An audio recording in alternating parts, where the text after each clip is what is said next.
Estamos viviendo en un tiempo incierto, pero Dios ha dado luz al mundo en su profecía. Prepárate para escuchar el programa Historias Proféticas del Mundo con Álvaro de la Cruz. Saludos. Invitamos a los que escuchen este programa y quieran ponerse en contacto con nosotros, dirigirse al WhatsApp más 57 321 296 59 56.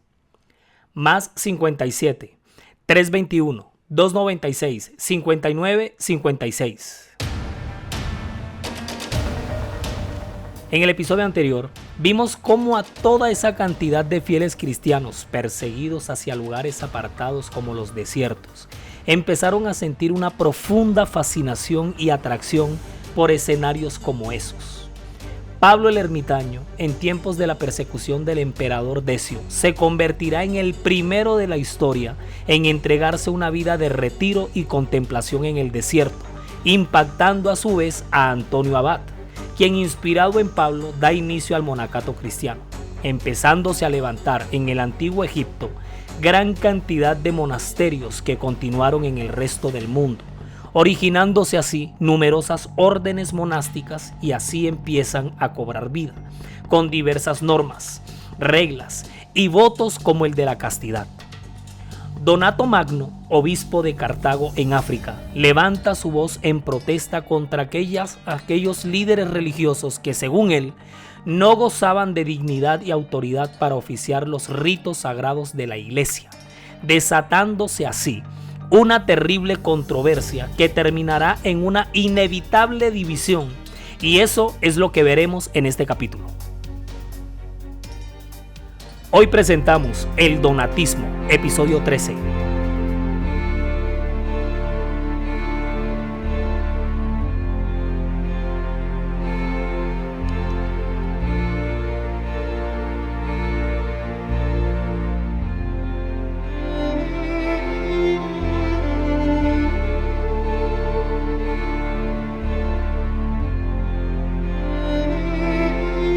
En la cosmovisión de toda esa cantidad innumerable de órdenes monásticas que se había multiplicado como arroz a lo largo y ancho del mapa del mundo antiguo, empezó a rondar por los pasillos una idea, empezó a dar vueltas, un concepto que empezó a girar y lo comentaba el uno, lo pensaba el otro, lo debatía con el otro, y así de corrillo en corrillo escaló hasta las más altas esferas y ya pasó de ser un comentario popular a ser un concepto prácticamente oficial. Mira, cuando uno no deja quieta la lengua, eso hasta dónde puede evolucionar, se puede convertir hasta en una verdad. ¿Y cuál era la idea? ¿Cuál era el comentario? Y es que todos esos fieles piadosos, penitentes, ermitaños, anacoretas, ascetas, monjes, monjas, etcétera, etcétera, etcétera, se decía que ellos habían alcanzado un nivel de santidad superior al resto de los cristianos comunes y corrientes. Todos estos fieles que se entregaban a la vida penitente en todos estos claustros de retiro, en todos estos encierros, sí, en todos estos monasterios, abadías, prioratos, pues se decía que concebían a todos aquellos que no se consagraban a su mismo estilo de vida, concebían que en realidad eran pecadores, apóstatas, a los que no eran como ellos. O sea que no había nivel. No le llegaban al nivel, no le llegaban ni a los talones, mejor dicho. Los señalaban argumentando que traicionaban la fe y que debían flagelar sus vidas, sus almas, hacer penitencia, arrepentirse, pero de una manera, mejor dicho, a sacarla del mundo y además de todo eso, apartarse de su mundana manera de vivir e ingresar a una vida de encierro dedicada al Señor en todos esos monasterios. O sea, en resumen, que todos ellos eran indignos del Señor y hasta de llamarse cristianos. Todo eso se empezó a regar. ¿Cómo les parece? ¿Qué tal? El corrillito que todo el mundo empezó a decir, y esto andaba de boca en boca, y esto lo pensaban en los pasillos, en los corrillos, en los monasterios, en todos lados. Ese concepto pasó de ser un decir, un dicho popular, un comentario por ahí en las calles, pasó de ser un decir a prácticamente una realidad. Y a eso se le sumaba otra realidad mucho peor. Y usted dirá, ¿algo peor que eso? Pues sí, ¿cómo les parece? No habíamos tocado fondo, rompieron el fondo. Como toda esta vida monástica va a arrancar en firme en el siglo IV. Siglo IV es que cuando toda esta cosa de la vida monástica, los monasterios, las abadías, los lugares de retiro, los claustros, los encierros, va a arrancar en firme, o sea, casi que como que institucionalmente, en firme en el siglo IV, o sea, en los años 300 en adelante, cuando estaba el emperador Constantino el Grande todavía haciendo y deshaciendo con su sincretismo, o sea, en los días en que él estaba en el trono, y cocinando todo el oscurantismo, es cuando todo esto empezó a pasar. Pues recientemente el cristianismo había dejado de ser perseguido y todavía existían muchos, pero muchos cristianos sobrevivientes a la persecución. O sea, en esos días todavía alcanzaron a sobrevivir a la última persecución romana, pues que fue la de Diocleciano, ¿se acuerdan? La gran persecución. Pues resulta que muchos de esos cristianos que lograron sobrevivir a la muerte, o sea, los cristianos sobrevivientes que escaparon de ella, muchos de ellos, fue porque en su momento negaron a Cristo y se salvaron de una segura e inclemente y tortuosa ejecución. No, y no crea, fueron muchos los cristianos quienes a lo largo de las persecuciones negaron su fe en el último minuto, en el último momento, y se escaparon, o sea, no alcanzaron a ser ejecutados, renegaron de su fe, negaron a Cristo, escaparon de la muerte, y repito, de una cruel y tormentosa muerte, de un implacable martirio como la gran mayoría. Cuando nosotros estuvimos en la serie de las persecuciones, vimos la valentía, el coraje, lo grandioso de estos mártires, el heroísmo, pero es que no todos fueron así, la gran mayoría sí, pero hubo muchos que negaron su fe y no aceptaron morir, escaparon a la muerte. Y resulta que cuando entra Constantino en escena y hace todo lo que hace, que ya para todas estas persecuciones, o sea que para toda esa persecución, fueron muchos de esos sobrevivientes que con gran peso de culpa se entregaron a esta vida de penitencia. Usted no ha visto esos monjes o monjas de retiro que se dan latigazos, que se laceran. Bueno, se podrá imaginar todo lo que pasó con esos sobrevivientes que habían renegado su fe. O sea, ellos se entregan a esa vida con un gran sentimiento de culpa. Sí, señores, eso fue así, así pasó. Con muchos pasó así. Pues resulta que son muchos líderes cristianos, obispos, sacerdotes, los que no van a creer ni poquito en el testimonio de todos ellos. O sea, para ellos eran hipócritas, eran dobles, jesuitas. Según ellos, infieles y apóstatas, almas indignas de Cristo. Y los van a señalar como viles pecadores que no merecían llamarse cristianos por haber negado su fe y peor aún, no haber muerto por su Señor, por Cristo. El que más va a sentar su voz de protesta con este asunto fue el obispo de Cartago, por allá en el norte de África, y se la va a hacer de cuadritos a toda esta gente. Y este personaje se va a llamar Donato Magno.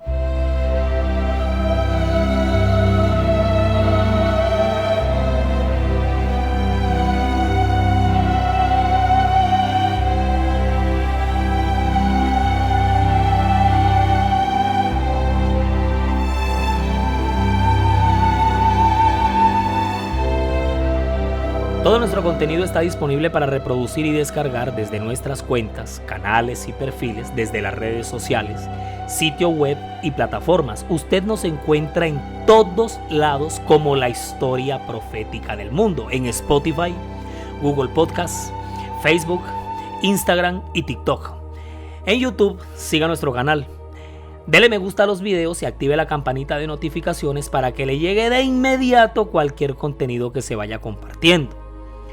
Nuestra página oficial en internet es www.lahistoriaprofeticadelmundo.com. www.lahistoriaprofeticadelmundo.com. Es diseñada y administrada por Sama, agencia de marketing digital de la cual el poderoso Edinson Galván es el gerente. No dejen de asomarse por la web. Siempre estamos publicando novedades. Siempre. En las historias proféticas del mundo estamos presentando la serie sobre el oscurantismo. Este es el episodio 13. Y este es el segundo fragmento del episodio 13. Usted está escuchando en estos momentos la segunda parte del episodio número 13. Y estamos viendo en esta ocasión el donatismo. Así se llama este capítulo. El donatismo. Que no es otra cosa o no fue otra cosa que la corriente, el movimiento que se originó a partir de las posiciones teológicas y doctrinales del obispo de Cartago, Donato Magno. Muy bien, Donato Magno. Pero esperen un momentico, la gran pregunta, hagámosla a la 1, a las 2 y a las 3. ¿Y por qué es que es famoso? ¿Por qué es que es famoso? Pues ¿cómo te parece que este personaje, Donato Magno, lo es? Y sí que lo es, famoso no, famosísimo. ¿Cómo te parece a ti que este señor Donato Magno, el obispo de Cartago, estamos hablando de África, ¿no? De África del Norte, el norte de África. Donato Magno estaba indignadísimo, pero de la física y pura indignación. Ay, ¿qué fue lo que le pasó a este señor? ¿Qué fue lo que le molestó? Lo que pasa es que él estaba así, a él le parecía humillante para la fe que él representaba y por la cual él trabajaba, porque era obispo de un lugar muy icónico, muy importante, muy prestante, Cartago. O sea, un escenario donde se desarrollaron muchas cosas para la fe cristiana romana. Resulta que a él le parecía humillante para la fe católica que toda esa cantidad de paganos romanos se hubieran convertido al cristianismo romano y además de eso, que se hayan prestado para fusionar su paganismo con algo tan sagrado y tan intocable para él como lo era la fe cristiana. Y además, que haya dado como resultado el sincretismo o la mezcla más absurda. O sea, Donato Magno no le creía a esa gente. A esos paganos romanos convertidos en cristianos, él decía, después de que habían hecho y deshecho, que adoraban a su mitra, al sol invicto, ahora es que cristianos. No, hermano, yo ese cuento no me lo como. Yo no le voy a creer a esa gente. O sea, Donato no creía en su testimonio, en su conversión, ni en su santidad. Para nada. O sea, a él eso no lo podía aceptar bajo ninguna circunstancia. Y aún peor, oiga bien, que esto no acaba aquí. Tampoco podía aceptar que tantísimos disque fieles cristianos hubieran negado su fe durante las persecuciones y ahora disque se las vienen a dar de cristianos. O sea, primero niegan a Jesús, prefieren no morir, escapan a la ejecución como lo estaban haciendo tantos y ahora disque son cristianos convertidos y vienen y se arrepienten y se están dando golpes de pecho y se aíslan en los monasterios No. O sea, él eso no, después de haber renegado de su identidad, para Donato Magno, el cristianismo mismo se había corrompido por los mismos cristianos, a quienes señaló y hasta acusó de apóstatas. Oiga bien, este Donato era, mejor dicho, bien plantado, bien frentero. Eso no lo callaba nadie, los acusó hasta de falsos. Y declaró, ahora bien esos oídos porque mira los grandes debates teológicos que se van a dar aquí, es una cosa impresionante el donatismo. Declaró que cualquier rito o ceremonia que ellos ofrecieran desde su liderazgo no tenía ninguna validez ni ninguna aprobación por Dios. Pero enfierrado este hombre. ¡Ja! Pero la cosa no terminaba aún para él. ¿Cómo? No terminaba. Si hubo una cosa que le hirvió la sangre a millón y que por poquito se le estalla la bilis por ojo, nariz y boca, fue el hecho de que todos esos paganos romanos se bautizaran. que los bautizaran. O sea, eso, mejor dicho, lo dejó fue, pero en cuidados intensivos, pero al mismísimo borde. Porque una vez convertidos al cristianismo, muchos de ellos empezaron a ser nombrados para ejercer en puestos de alta autoridad espiritual en la jerarquía eclesiástica, que ya venía bastante organizada, por cierto, porque a estas alturas ya habían sínodos, ya habían obispados, o sea, había toda una jerarquía, toda una organización eclesiástica. Entonces Donato, seguido por todo ese montón de clérigos de todo el norte de África, porque al tipo en su teoría, en su posición, lo siguió un poco de gente, pues toda esta gente exigieron que todos esos apóstatas y herejes fueran bautizados de nuevo, o sea, rebautismo. Y además que sus casos fueran estudiados para ver si se les podía volver a nombrar en sus puestos. ¿Cómo te parece a ti esta? ¿Cómo vieron esa ahí? ¿Ah? ¿Cómo la vieron? Oigan, les cuento que ese Donato era pero dispuesto a irse hasta las últimas consecuencias con este cuento. O sea, para él el asunto era serio. Estaba pero indignado el hombre. Se llamaba Donato Magno, el cabecilla del donatismo. Lo que pasa es que la gota que derramó la copa en la cabeza de Donato fue el nombramiento de Ceciliano. Sí, cuando nombraron a Ceciliano como obispo, nombramiento con el cual Donato no estaba, pero para nada de acuerdo, ni un 1%, ni un 1, ni en lo más mínimo. Pero resulta y pasa que Ceciliano contaba con el apoyo de Roma. ¡Ja! Y ahí sí, mi tico lindo, nada que hacer. O sea, como quien dice, estaba montado por la rosca. Entonces, lo que se fue armando una tremenda división en la misma iglesia por toda esta corriente promovida por Donato. O sea, en esta esquina, los donatistas, como fue que se les empezó a llamar a los seguidores del pensamiento del obispo Donato Magno. Y por esta otra esquina, al resto de la iglesia católica. O sea, habían dos bandos aquí formados, la cosa ya estaba dividida. Los donatistas empezaron a llamar a todos esos cristianos que habían renegado de su fe durante las persecuciones lapsi, con P, lapsi. Sí, así los empezaron a llamar, lapsi, cristianos lapsi. Así los llamaban. Esa palabra lapsi era un término en latín que significa caído o tropezado. O sea, bastante peyorativa la cuestión. Pues resulta que Donato Magno lo hizo. Rebautizó a toda esa cantidad de cristianos lapsi, caídos, torcidos, indignos, acto que desaprobó totalmente Melquíades, el obispo de Roma. Lo que pasa es que el obispo de Roma era prácticamente el puesto más importante en el obispado en todo el catolicismo romano en ese momento. El obispo de Roma, sucesor número 32 de Pedro, según la línea papal, ¿no? Según la tradición eclesiástica. Pues, ¿cómo les parece que Melquíades reconfirme el nombramiento de Ceciliano en la cara de Donato? Y encima de eso, condenó categóricamente las enseñanzas de Donato sobre el rebautismo de todos estos obispos y de todos estos sacerdotes. Sin embargo, los fallos emitidos en contra de Donato Magno no lograron detener la constante y agresiva expansión del donatismo en el norte de África, porque esta corriente se regó y sus simpatizantes se multiplicaron de una manera exponencial. Luego de su censura, imagínense, desde Numidia, que es en la actual Argelia, durante el resto del siglo IV, eso se creció.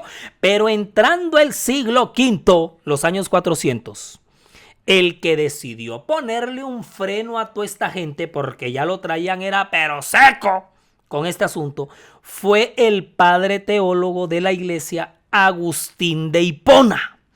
Y el cara a cara tan bravo en el que se van a citar para debatir, se lo voy a contar en el próximo segmento.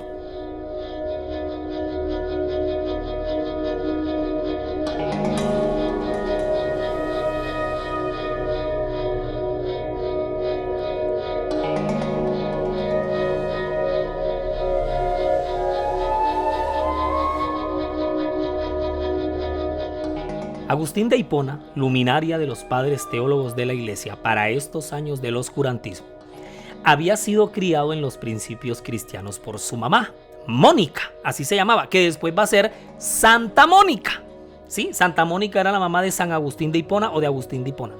Pero en los años de su juventud se puede decir que Agustín de Hipona experimentó un descarriamiento en su vida, se entregó a los placeres y a su propia satisfacción. Sostuvo varias relaciones amorosas porque fue mujeriego este hombre. Vea, eso no podía haber una escoba con faldas porque se iba atrás. Oiga, qué cosa tan bárbara. Agustín de Hipona en su vida pasada, cuando se descarrió, a pesar de haber sido levantado en los principios cristianos. Y hasta un hijo legítimo va a tener. De todas esas aventuras a él le van a hacer un hijo. Adeodato. Así se llamaba el hijo de Agustín de Hipona. Adeodato. Sin embargo, este hombre era inteligente, Agustín era brillante. Es que mira, su formación académica fue de lujo. El hombre aprendió el latín, que era el idioma oficial del imperio, y del cristianismo y del catolicismo, porque en ese momento ya era el idioma oficial de la liturgia de la iglesia. Aprendió literatura, adquirió las costumbres romanas. En su atracción por la literatura, empezó a devorar con un hambre libros de filosofía. Bebió de todas las corrientes del pensamiento, habidas y por haber. Fortaleció su intelecto con toda esa cosmovisión grecorromana. Acuérdense de un episodio anterior donde yo les hablé cómo estos padres de la iglesia, el más influyente Agustín de Hipona, desde su pensamiento y cosmovisión de la vida del mundo greco-romano, es que van a sentar toda la teología del catolicismo romano. Este hombre se casó con el neoplatonismo. Fue en el neoplatonismo donde Agustín empezó a encontrar respuestas a toda esa búsqueda hambrienta de la verdad y del sentido de la vida. Mejor dicho, se llegó a convertir en un asiduo explorador de ese gran mundo de las ideas. Se convirtió en profesor de gramática, un caché para su tiempo. Montó en la ciudad de Roma su propia escuela, y mientras crecía en su mundo, su mamá, Mónica, no dejaba de orar por él. Lo veía absolutamente descarriado en todo ese universo filosófico, menos en Cristo, y ella siempre se preocupó por esas líneas de pensamiento de las cuales bebió su hijo. Y ella perseveró en ejercer sobre su hijo una ejemplar influencia cristiana por años. Él después eso lo va a agradecer para el resto de su vida. La influencia y el testimonio de su mamá y la perseverancia en la oración. Mira, hasta que un día del año 386, a finales del 386, Agustín tiene un encuentro con un personaje que lo va a impactar espiritualmente como nunca antes en su vida. El obispo de Milán, Ambrosio de Milán. Desde la primera vez que se encontró con este hombre se va a sentir atraído para siempre. No solo por su predicación, sino por el corazón de ese obispo, quien se va a dedicar a enseñarle las escrituras y su interpretación, así como varios asuntos teológicos como la mezcla entre la fe y la razón. Imagínense ustedes semejante licuado en el que lo pusieron. Fue entonces cuando un día, sentado en un jardín al lado de su gran amigo Alipio, porque así se llamaba su gran amigo Alipio, Agustín, quien venía experimentando una cantidad de sensaciones en su mente, siente una fuerte impresión de abrir las Santas Escrituras en las epístolas del apóstol Pablo. Dice la historia y registra que él escuchó de repente una voz que decía: toma el libro y lee. Y léelo, háblelo. Y es en el libro de Romanos donde encuentra toda una cantidad de pasajes que lo reencuentran, lo recontraconvencen de la verdad del cristianismo. Y es aquí donde empieza el camino de regreso de este personaje, Agustín de Hipona. Vuelve al cristianismo luego de años de lujuria, desenfreno, de abrazar ideologías de todo tipo, menos la cristiana. Durante la Pascua del año 387, con 31 años de edad, Agustín de Hipona es bautizado en la fe cristiana por el obispo Ambrosio de Milán. Y es bautizado con su amiguito, con Alipio. Y tan solo unos años después, en el año 395, ya a finales del siglo IV, es nombrado y consagrado obispo de Hipona. De ahí que lo conozcamos hasta el día de hoy como Agustín de Hipona. Pues resulta que mientras se van dando todos estos giros y pasos en la vida de este padre teólogo de la Iglesia Católica, al mismo tiempo se da todo lo acontecido con los donatistas, que yo les he contado aquí, el donatismo. O sea, se va a dar también entonces Agustín de Hipona y él va a ser blanco del señalamiento mordaz de los donatistas. Pues ustedes ya saben por qué. Ya ustedes saben que los donatistas pensaban de estos líderes de la iglesia. La vida de pecado que los hacía indignos, según ellos, de oficiar como cabezas espirituales de la Santa Iglesia. No, y le tiraron fue pero duro. Duro es duro al pobre Agustín de Hipona. Su vida personal la habían publicado, la habían expuesto a los cuatro vientos, que la situación llegó a salirse de control, que hasta un atentado contra su vida perpetró toda esta gente. Pues ¿cómo les parece que la cosa pasó de castaño oscuro? Que le tocó al mismísimo emperador del momento, Honorio, hijo de Teodosio I el Grande, intervenir en toda esta división y en todo este bochinche, porque ya esto era un bochinche, y específicamente en el caso en contra de Agustín. Y Honorio lo que hace es que en junio del año 411 convoca una gigantesca asamblea pública, una asamblea, la Colatio, se llamó aquella conferencia, la Colatio. Así, donde cintaron a una gran cantidad de obispos de ambos bandos, tanto donatistas como católicos, la cual fue presidida por el diplomático hispano-romano Flavio Marcelino. Vea, aquello fue una cosa, una confrontación, un debate impresionante. Esa escena está recreada en la película de San Agustín de Hipona. Los días 1, 3 y 8 de junio del 411, vea, la tierra tembló en la Colatio porque se dieron fue duro. Pero duro. Los ponentes oficiales del catolicismo fueron Aurelio y Agustín. Y de los donatistas fueron Emérito de Cesarea y Petiliano de Constantino. Los donatistas se fueron públicamente contra Agustín, pero sin anestesia. Eso le fue dando directo a la yugular. Mira, para resumirlos, lo trataron con nombre propio como el mayor pecador de todos los allí presentes, quienes respondieron con moflas y rechiflas en contra de Agustín. Lo llamaron impío, representante de individuos de la más baja moral para oficiar como obispo de la Santa Iglesia, y además le volvieron a señalar por su vida pasada. Pero Agustín, por fin, cuando le conceden la palabra en la Colatio, reconoció públicamente los errores de su vida pasada, pero exaltó la gracia perdonadora de Cristo y el poder del nuevo nacimiento. Miren, conforme continuaba el curso de la acalorada conferencia, los donatistas se vieron enredados con sus propias contradicciones y terminaron evidentemente derrotados teológica y doctrinalmente, ya que, en conclusión, el emperador Honorio acabó eliminando de la iglesia a los donatistas en el 412. Pero si esta confrontación hizo temblar y hasta dividir internamente a la iglesia cristiana romana, el cataclismo teológico que vamos a ver en el próximo capítulo, vea, eso no tiene precedente, eso no lo hemos contado aquí en esta serie todavía. Y estábamos esperando a que le llegara por fin, su turno en esta serie, y es que en la próxima yo se la voy a relatar toda el conflicto arriano. Oigan, y les cuento una cosa, a partir del próximo episodio, el número 14, entramos ya en los últimos capítulos. Resumimos y nos fuimos.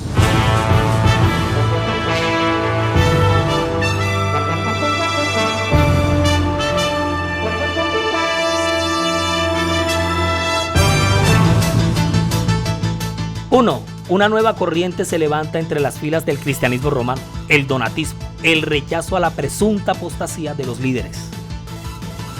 2.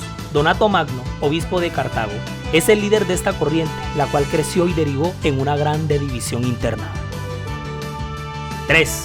La división escaló a un tamaño inimaginado que se tuvo que citar a un debate entre ambas partes para darle solución. 4. Agustín de Hipona, representando a los católicos, defendió la gracia redentora. El donatismo fue desvinculado entonces de la iglesia romana. 5. Aunque se viven años de debates y confrontaciones teológicas y el oscurantismo sigue su curso, un pueblo remanente se conserva manteniendo en alto siempre la verdad. En la producción audiovisual May Vanegas, relata Álvaro de la Cruz, y para todos ustedes un feliz día. Y a partir del próximo episodio, esta serie entra en los últimos capítulos.